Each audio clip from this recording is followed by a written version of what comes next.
La suite du journal Jean-Philippe Ballas et l'affaire Grégory avec le coup de gueule d'un avocat. Oui, le défenseur de Marcel Jacob, le grand-oncle de Grégory, 72 ans, mis en examen avec son épouse pour enlèvement et séquestration suivie de mort, placé sous strict contrôle judiciaire.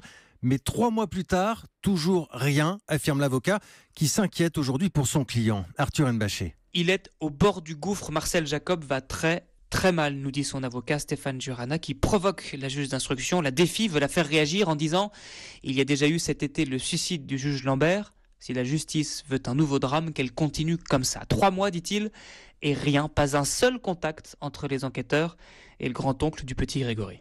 La justice se réveille 33 ans après sur la base de rien.